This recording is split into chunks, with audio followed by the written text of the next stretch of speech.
Kasama na doon ang dalawang kapatid ko na drug addict na Nandito ako ngayon. Buhay Tatay Digong!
Sige,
Shout out me ko.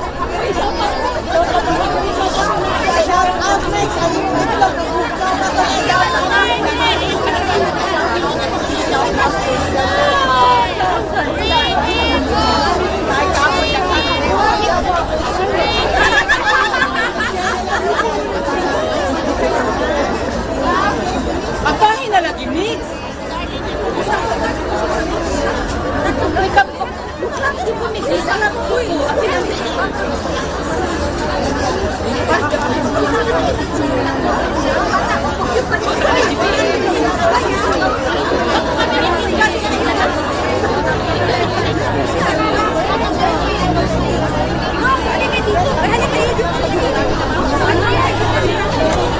Dito kayo, para sa sikaw na isa pa yan ito na.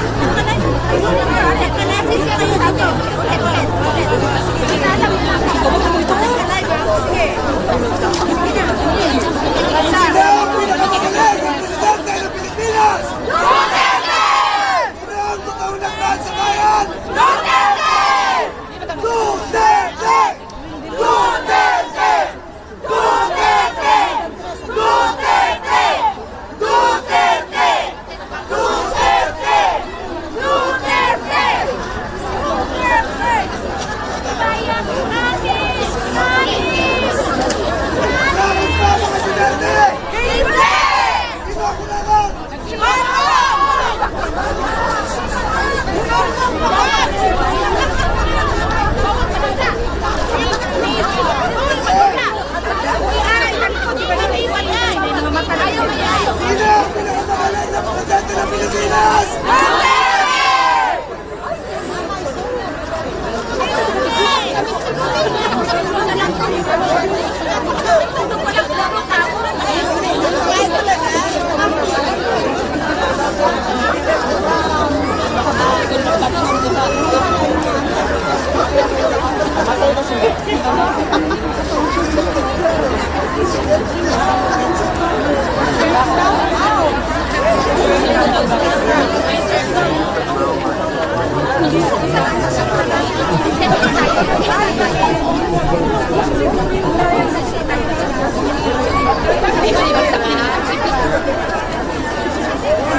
pinakamagaling ng presidente ng Pilipinas?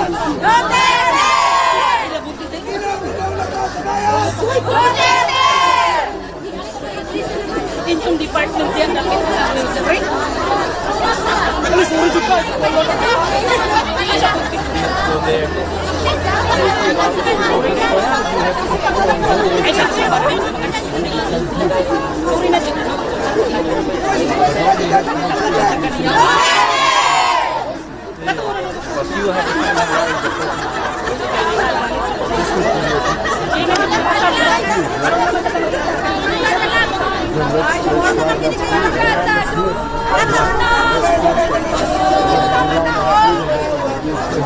Okay, so you're saying let's have people over there.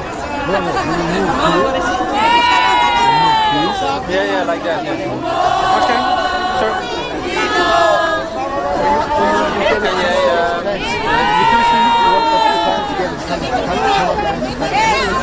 Nu komen we hier tegen het hek. Wij hadden op de schietvoet weg. So we're gonna just do this one. Okay? Yeah. Okay. Just I'm live, so I have to be smooth.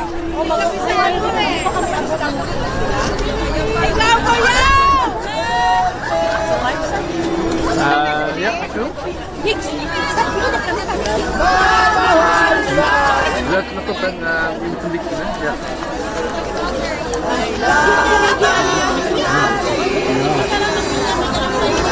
Oh, sorry, I didn't see you. Forgive me.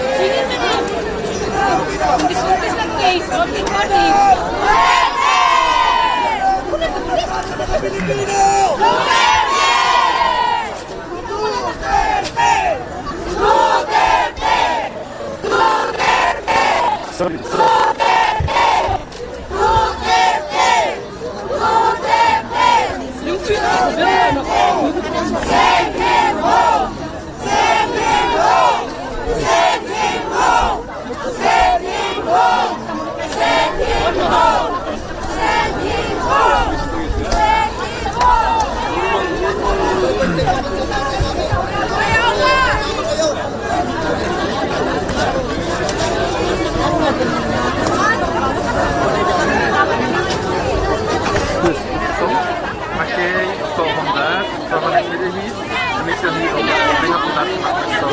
We gaan proberen haar daar te maken, ja?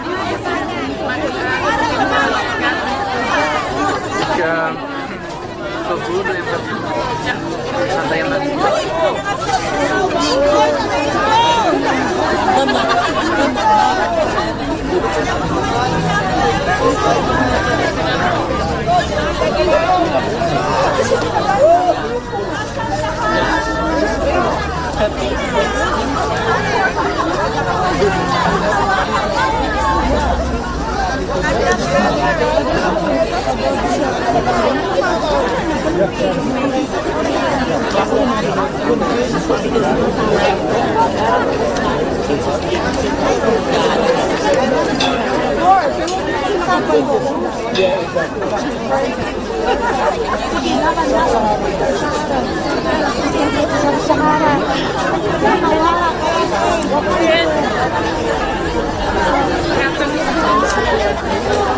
Wat ik nu niet zo goed zie is sorry, so she's walking from that way. How are you going to make her go in? She's going to come here. Actually, that's All right.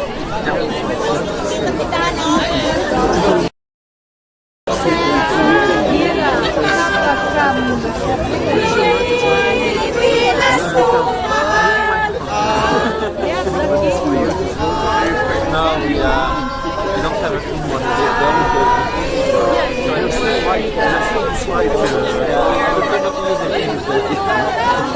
And also, if my mic is a bit too at least it's a different one.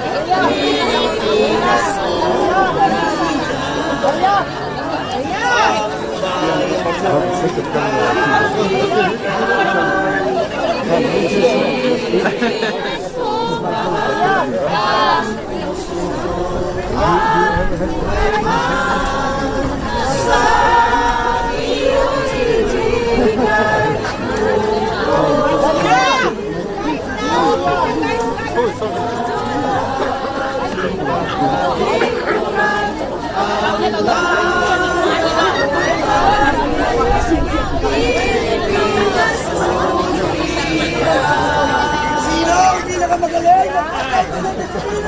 Duterte!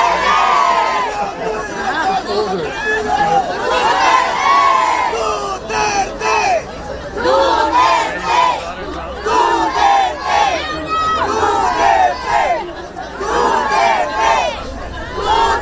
Duterte!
Duterte! Duterte!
barbecue? Warum nicht niemand in die Jacke haben?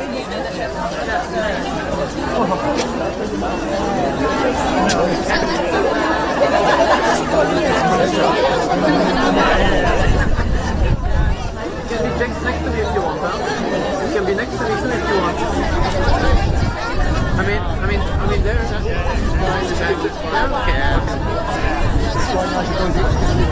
Okay. Okay, perfect. The only thing I have is that you'll have somebody...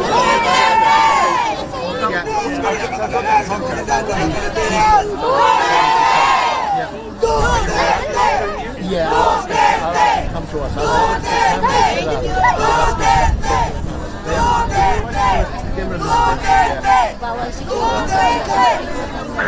Putin tayo dito lang.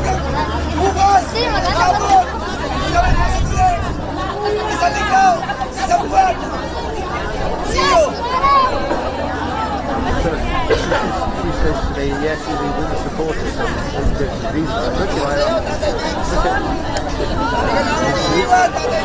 Just said that she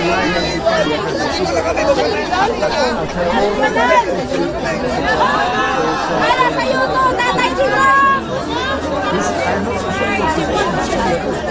If I was you, I would try to get a switch between us. Because we will put microphone and we get to the front. If you guys don't mind, I don't mind. That's what you do.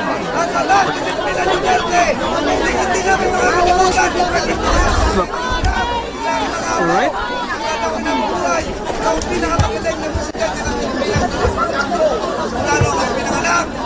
Mabuhay ang Pilipinas! Mabuhay! Duterte!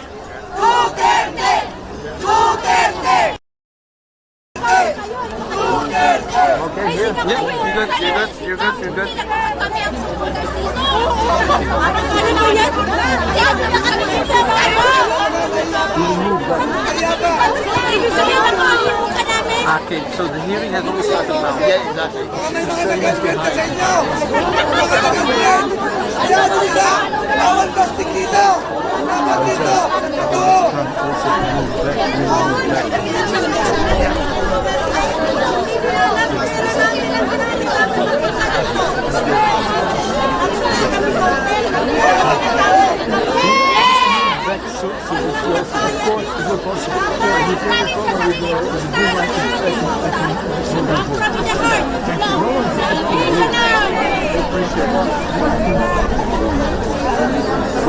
Hindi tayo bayad, ha?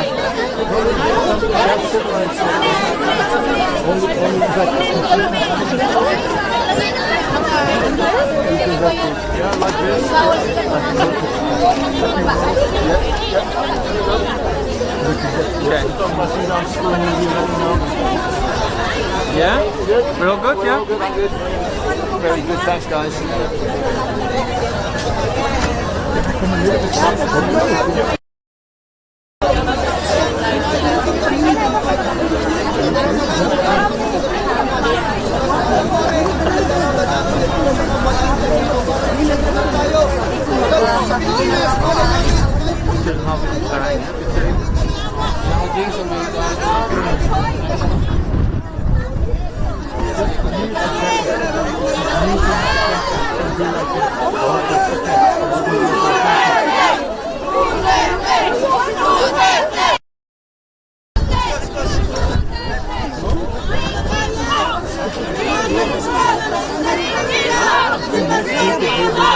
Yeah, exactly.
Tuloy ang bakit!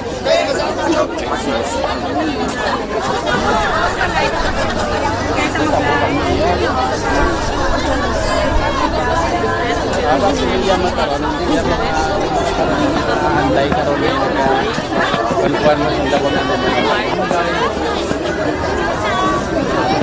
sa live karan kini mo mga tao para paano is sa kanila karon sa dito sa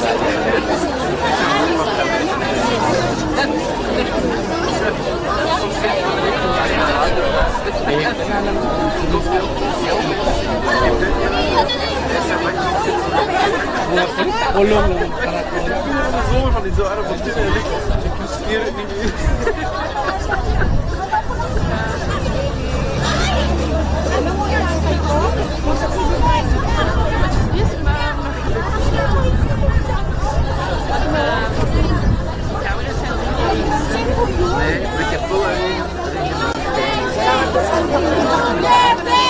Ah, okay. So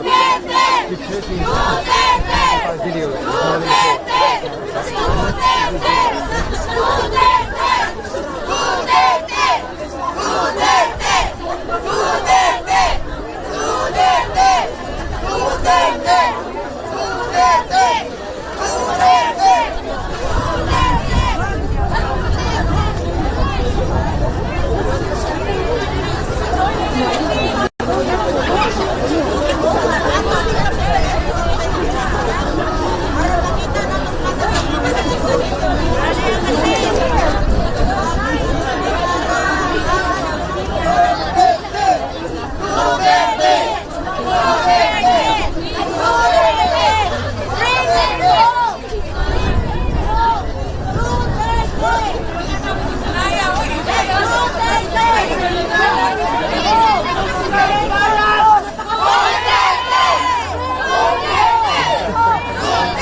Dan kan ze daar, ik ben niet helemaal fan van werk.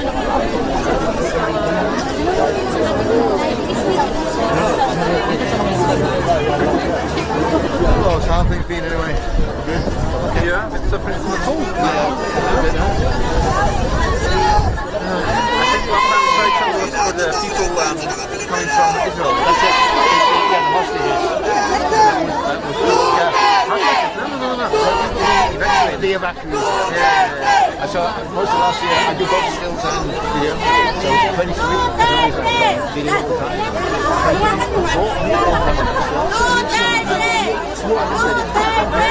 Okay, changed it.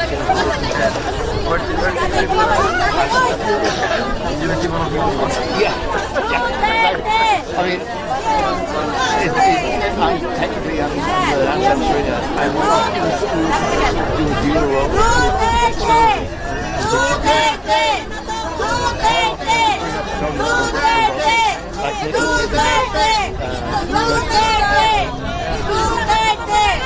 For some reason, we decided to do that.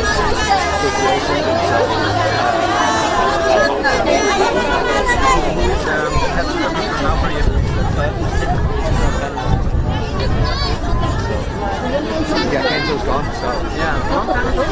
Last summer.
Doon na lang.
Tama.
Duterte!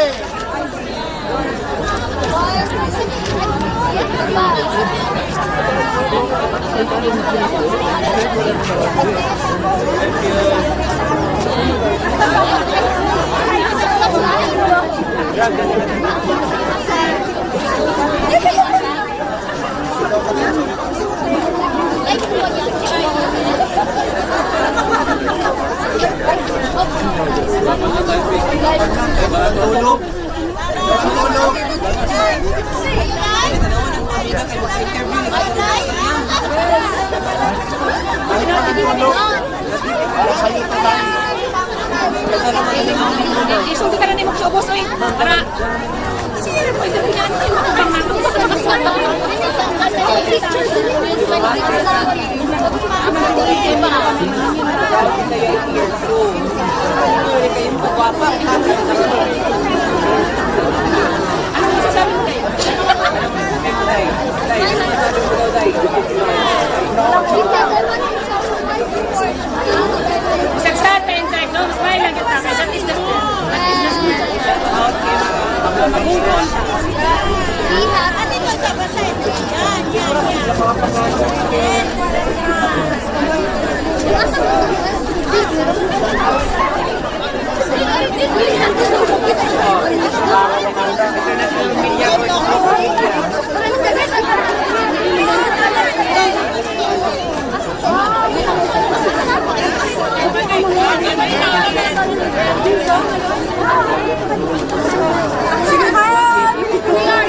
Masinan po.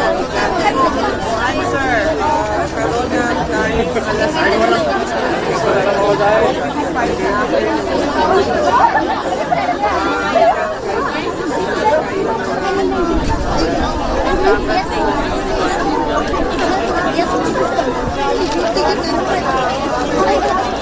salamat kayo sa mga start.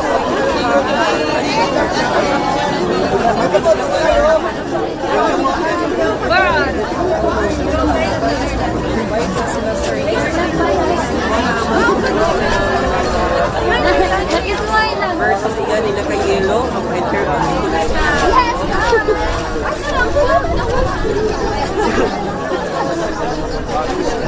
Yellow siya, ay para sa flower. Tayo mo sa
Laban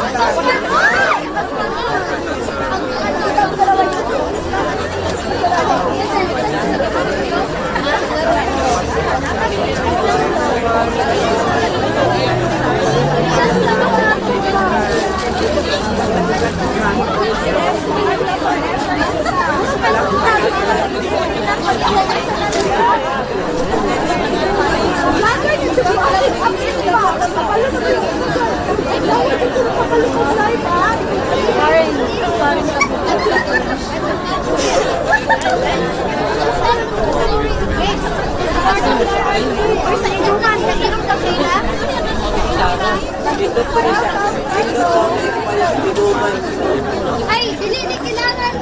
Ay, uy. Ubus na lang.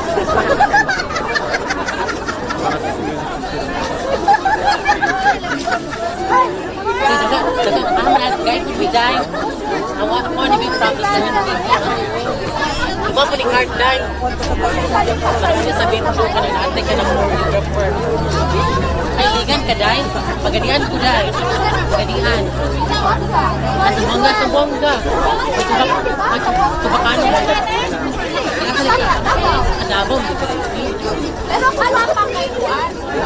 Sabayan. Pagadian. Asa ka dahil? Live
Duterte!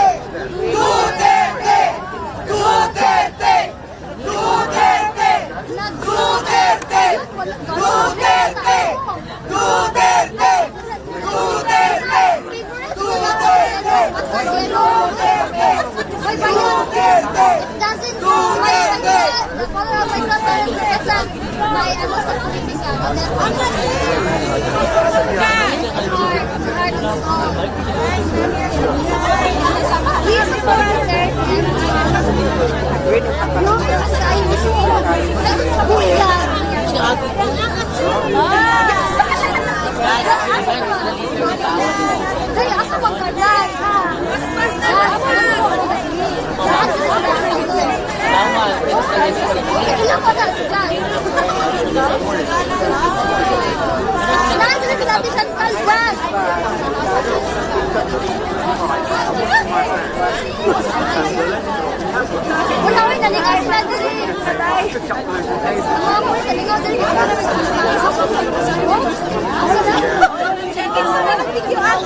Sara ganina.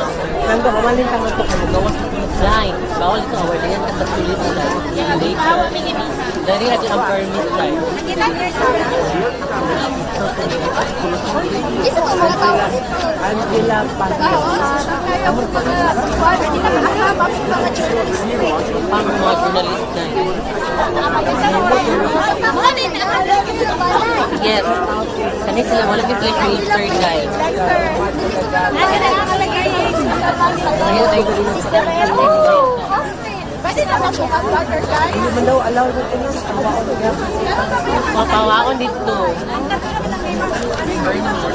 Oh, shout out sa Agad na pag-sound guys. Tingnan na rin nila niya. Naglabot ko ng ICC. Guys, membro ko ng ICC sa ano guys, sa kanang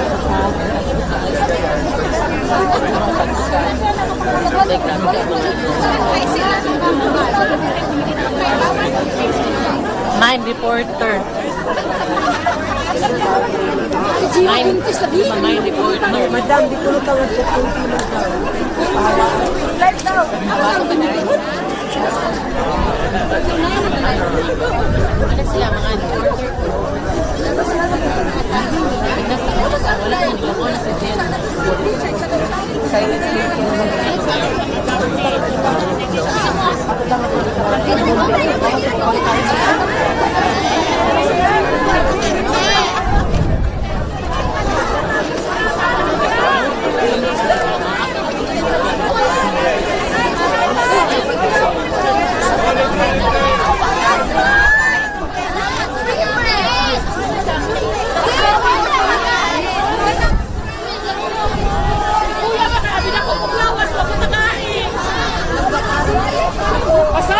Sabi malaki ng katawan ng katawan. Ito man ito.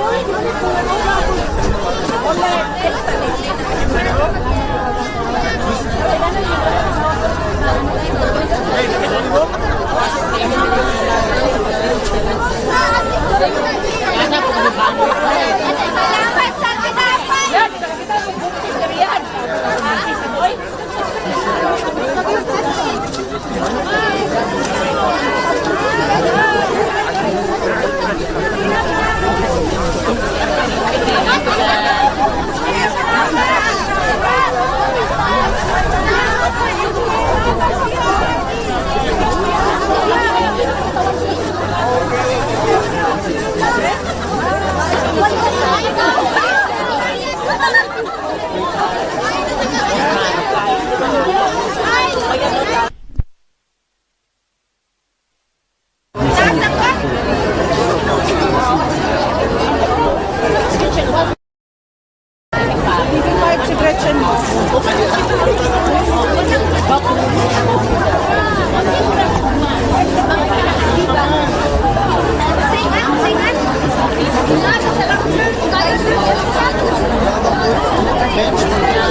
Thank you, Madam President.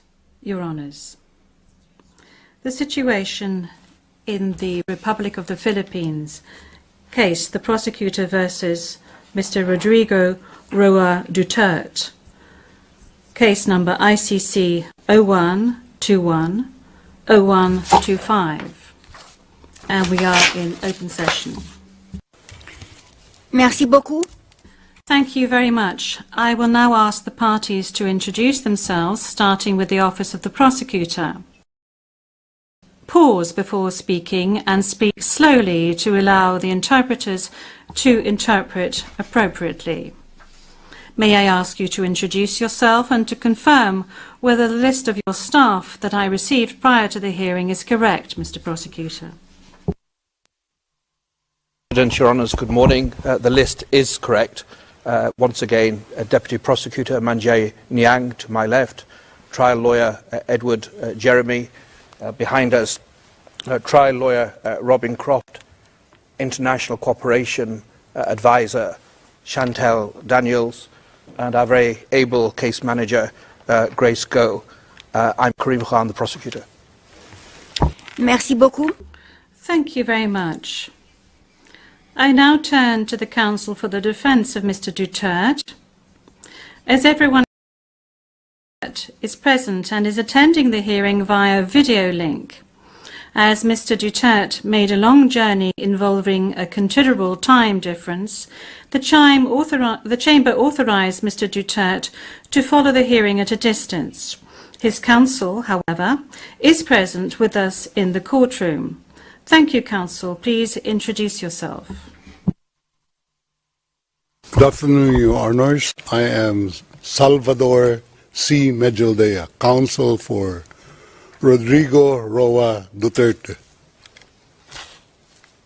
Merci beaucoup. Thank you very much. Thank you very much, counsel. I will now introduce the chamber. By my side, we have the Judge Reine Adelaide Sophie Alapini Gansu, the Vice President of the Court, and Judge Maria del Socorres Flores Liera. I am the presiding judge of the Pretrial Chamber 1 of the Court, and my name is Julia Antoanella Mortoc. Now, I would like to speak to you, Mr. Duterte. I'm speaking French, but you are receiving interpretation of what I'm saying in English. I understand that you are at ease in the English language and that the interview yesterday at the detention centre was conducted in English and that you did not deem it necessary to request interpretation into any other language during this interview. This said, I would like firstly to confirm your identity. Could you provide us with your full names, please? I am Rodrigo Roa Duterte. That's my first middle name is Roa. The surname is Duterte.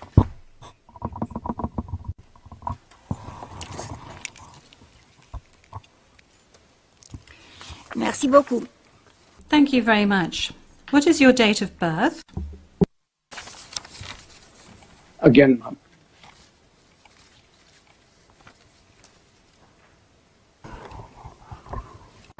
Can we request that the question be repeated?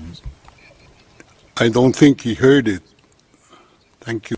Repetition from the English booth. What is your date of birth? Yes, thank you very much, counsel. I was asking quite simply of Mr. Duterte what his full names were, and then I subsequently asked him what his date of birth was and what his place of birth is. Is that all right, counsel? Yep. Of course, I do. My birth month and day is March 28, 1945. I was born in the province of Leyte in the Philippines.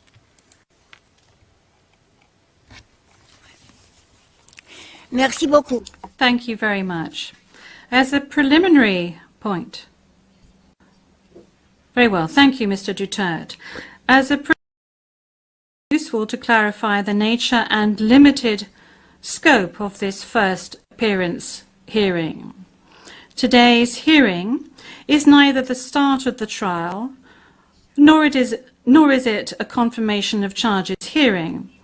During today's hearing, no evidence will be collected or presented, and the issues of Mr. Duterte's guilt or innocence will therefore not be addressed. In accordance with Article 61 of the Rome Statute, the Court's founding treaty, and Rule 1211 of the Rules of Procedure and Evidence, the main purpose of this initial appearance is to answer three questions. Firstly, the Chamber must ensure that the person who was the subject of the arrest warrant has been informed of the crimes of which he is accused.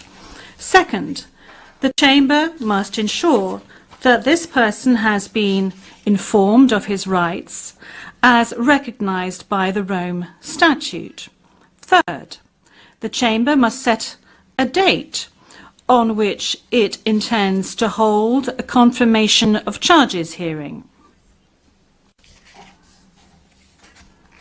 The Chamber notes that your counsel, Mr. Duterte, filed two motions, one in relation with today's hearing, and you may be aware that these two motions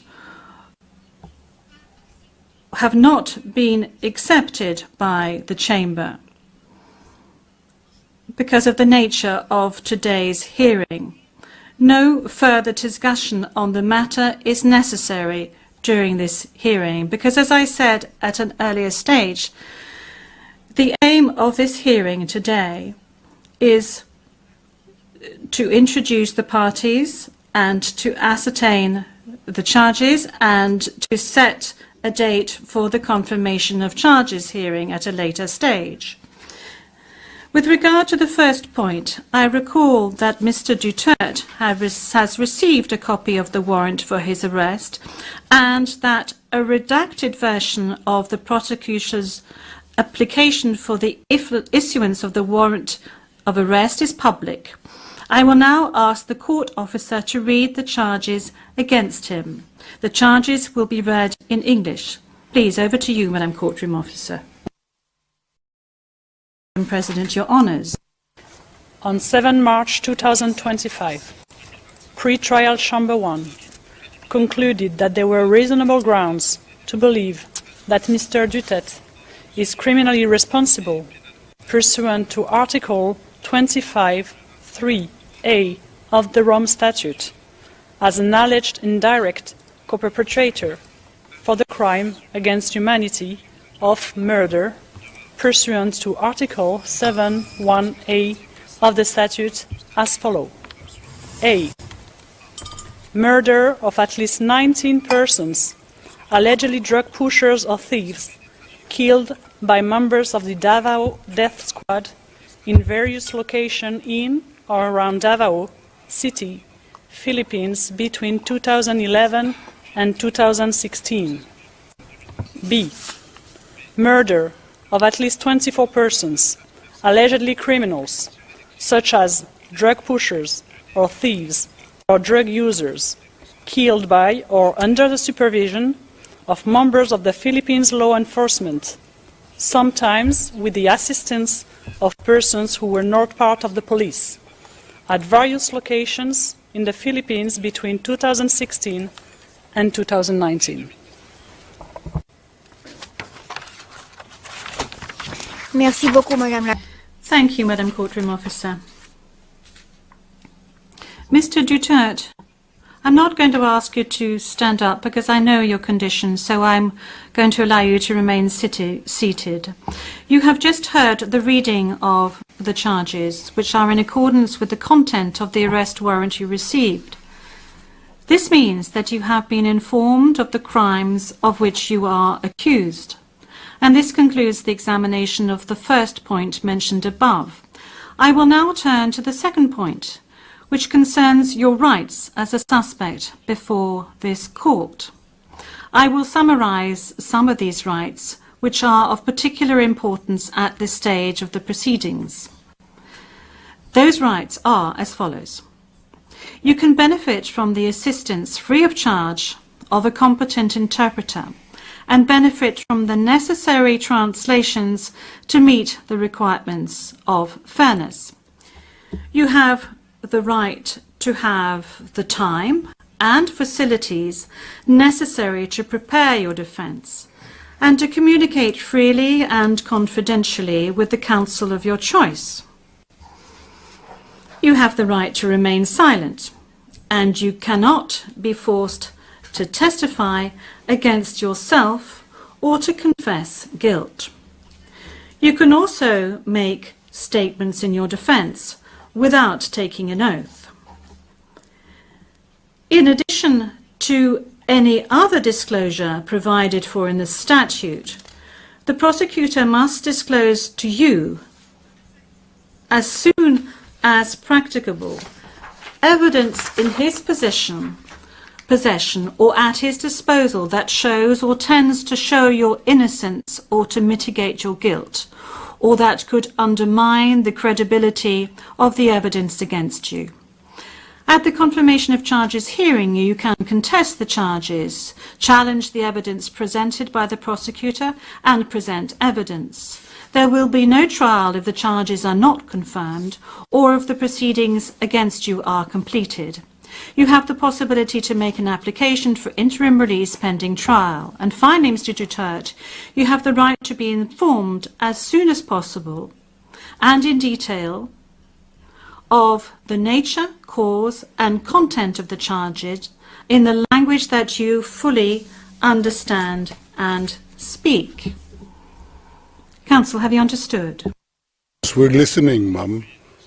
We're listening, and before it ends, may we be allowed to present a manifestation on the circumstances behind the delivery of Mr. Duterte in this chamber.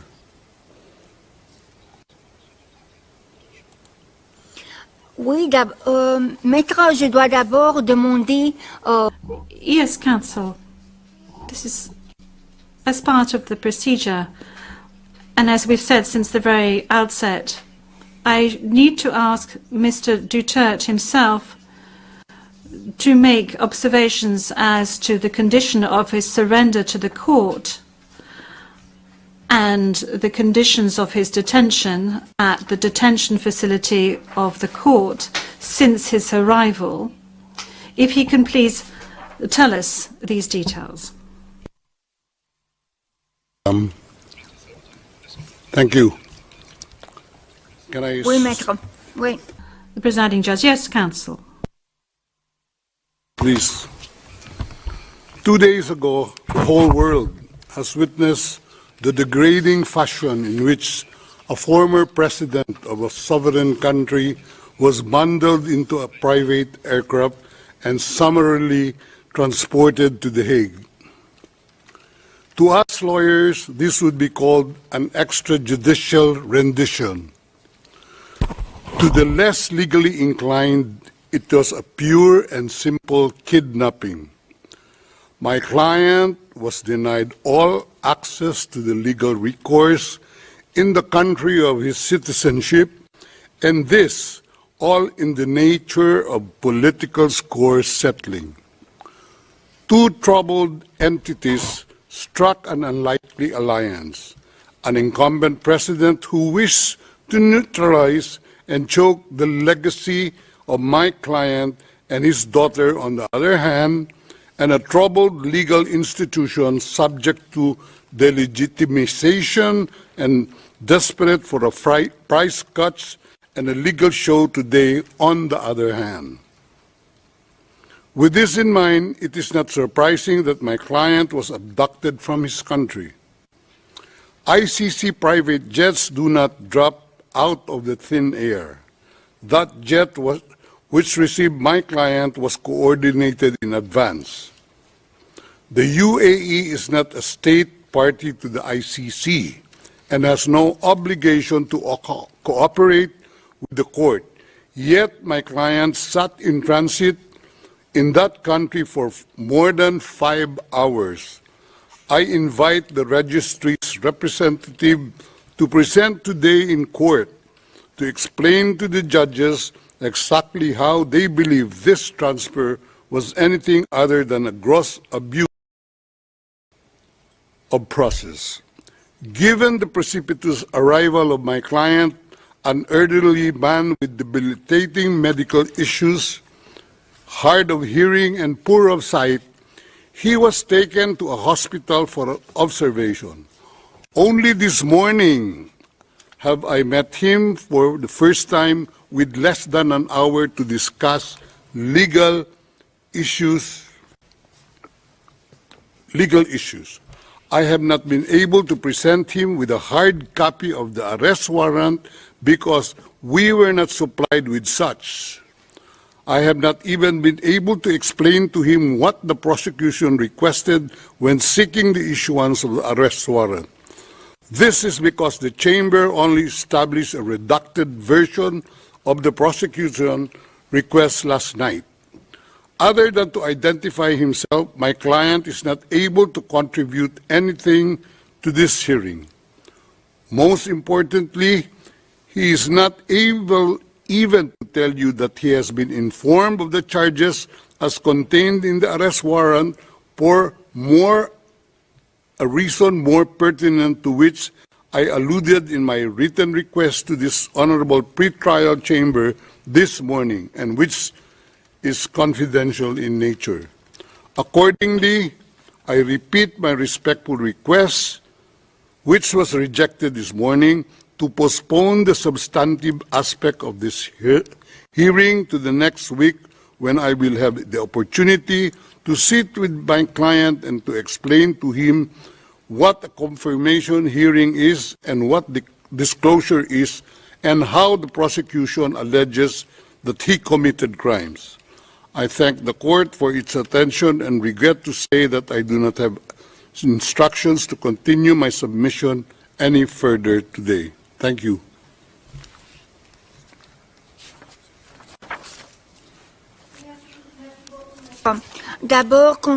Thank you, Counsel. Now, with regard to the health issues of Mr. Duterte, I believe that the court has taken specific measures with regard to his health situation, and I note that subsequent to his arrest and when he arrived at the detention centre, the court's doctor was of the opinion that you were fully mentally aware and fit, and that you have undergone further checks and tests at the detention facility. And when you broached health matters, that's saying that you were not able to come to the hearing, the doctors who consulted with you were of the opinion that Mr. Duterte was not in a position to come to the hearing physically, but that if he gave a written permission, he would be able to take part via video link. Now, that is with regard to the health matters that you just mentioned. They are very important, especially concerning the matter of age. Now, with regard to the rights of Mr. Duterte, we have before us the registrar's or the registry's report that says that Mr. Duterte has been informed of his rights, including Articles 66 and 67 of the Rome Statute, and that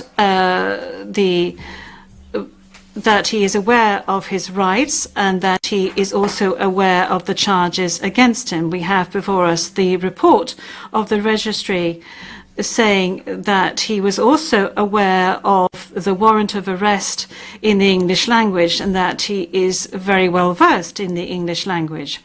Once again, you have the possibility of these charges being read in English, which was the case today.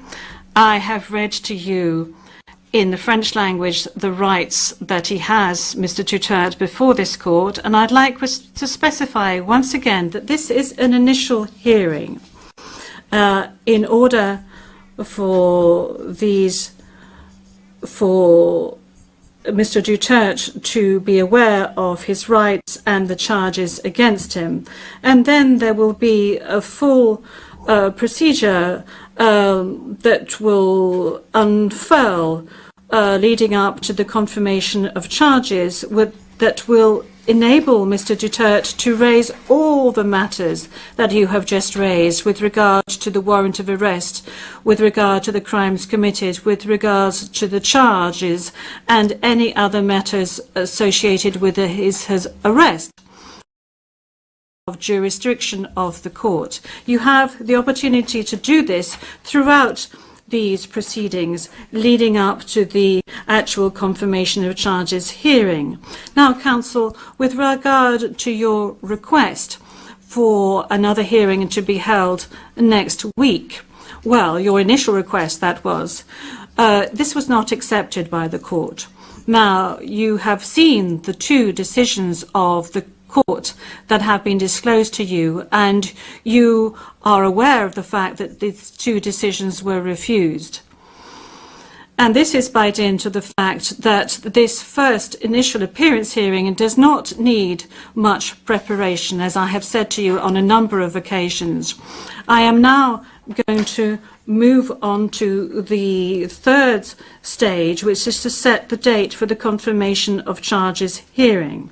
After assessing all factors, including the need for the parties and participants to adequately prepare, as well as Mr. Duterte's rights, including his right to be tried within a reasonable time, the date for the commencement of the confirmation of charges hearing is September the 23rd, 2025. I would add that in accordance with Rule 1217 of the Rules of Procedure, this date may be postponed by the Chamber depending on the progress of the proceedings, either on its own motion or at the request of the prosecutor or the defence. Before concluding this hearing, I would like to inform the parties of the next procedural steps. First, I would like to recall that in accordance with Rule 1212B of the Rules of Procedure and Evidence, the Chamber holds status conferences to ensure a small exchange of information under satisfactory conditions. These conferences are organised either ex officio or at the request of the prosecutor or the defence. Secondly, a set of decisions will be taken in a timely manner to ensure that the proceedings progress smoothly and expeditiously.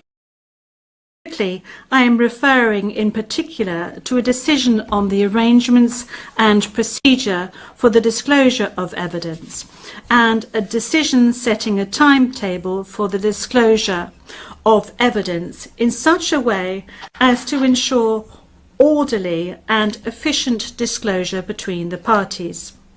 In this regard, the Chamber orders the prosecutor to begin disclosing today the information on the basis of which the warrant of arrest was issued, and to complete this disclosure no later than within the next 7 days.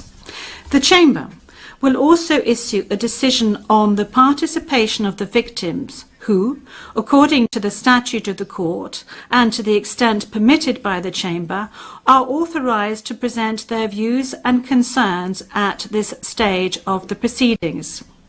We have come to the end of Mr. Duterte's first appearance hearing.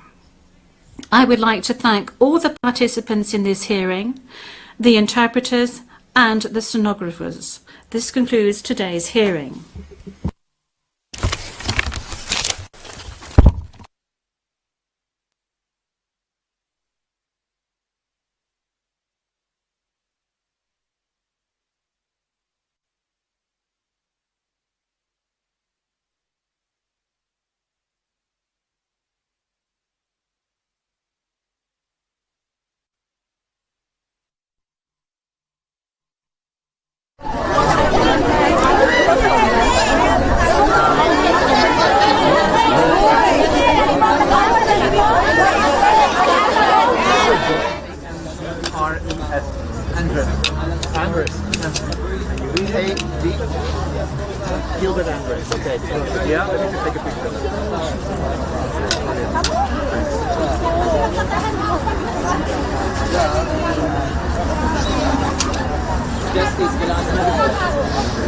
It sounded much more complicated than that way.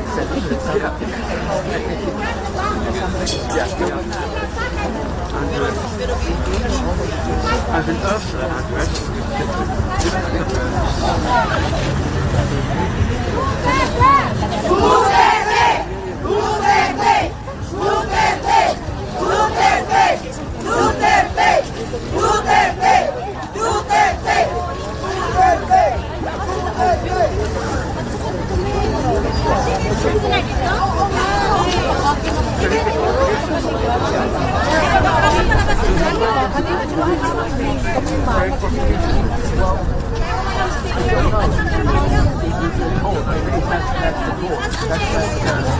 Okay,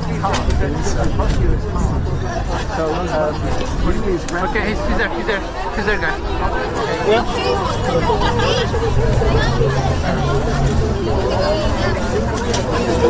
Tatay Nico.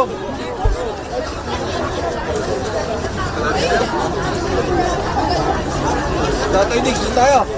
Doon sa kabila.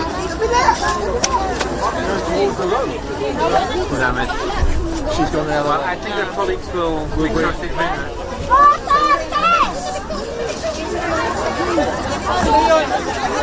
Live view on the back, eh?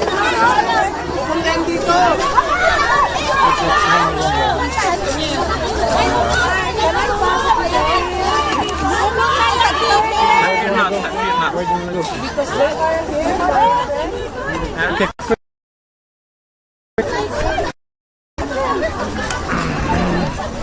are here.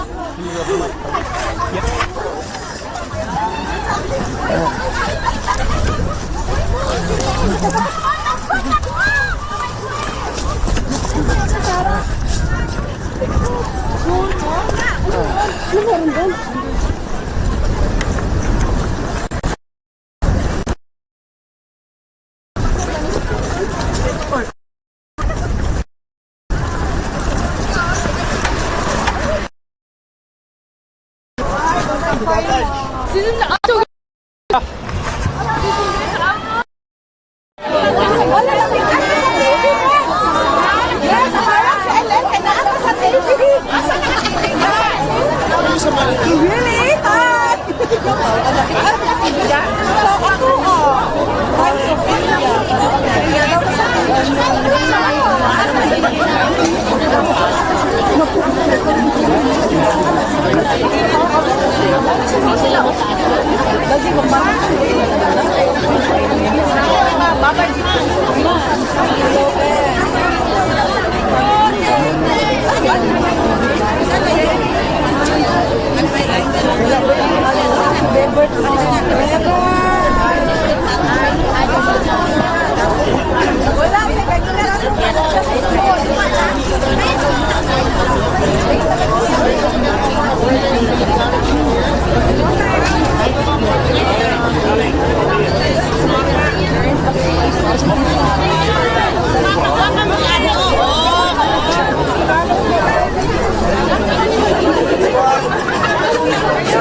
So she just came out and she walked towards the car and she left. No. So Tiffany was waiting for her and she said, I will come back later, but I don't know when, maybe today, maybe tomorrow. You know. So we just have a shot of her leaving in the car.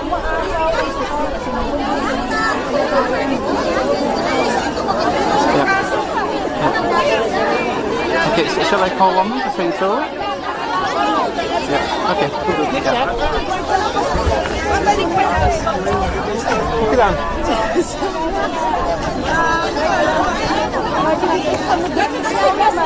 Ja, maar ik wat dacht ik nu met zijn hand komen naar met de... Ja. Hier is het niet laat voor me. Ja, maar eerst dat ik ja. Dat gebeurt vaker. Dit was een goede reflex, dat is een goede reflex.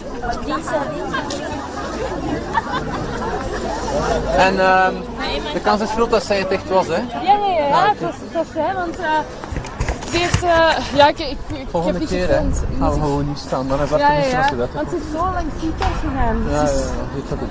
Ja. Maar nee, het was zij. Daar ben ik 1000% zeker van. Goed.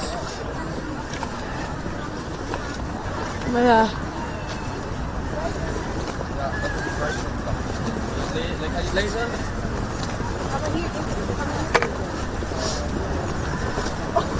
Hi, this is Bart speaking from Brussels. Can you hear me? We just had to run to have a glimpse of Sara Duterte, the Vice President of the Philippines. Oh. All the media must come here. Yeah. So I think that was the last thing for today. No, not yet. Because Sarah will come here. Apparently she's coming back, so it's not over yet. Yeah. So, yeah, but we don't know when. That's a problem. Dat was person. Yeah. Okay. Yeah. Okay. Yeah. Okay. Yeah. Bye. Dat is de man die er was? Waar komt hij Dat was de man waar Ex-Prez die tegen ons had gezegd niet nu, niet nu. Media, give place to the media. Give place to the media. Dito. Facing with the court of background. Okay. We are waiting. Sandali. So we're gonna turn a bit. Sino bang aking pagkakatiwala ng telepono at ako magla-live? Hindi, mag-live tayo. Ja, dat mag ja. Maar het is nog even wat. Ja, dat was hier. Sige, live mo na. Huwag kang lalayo, ha? Ayaw!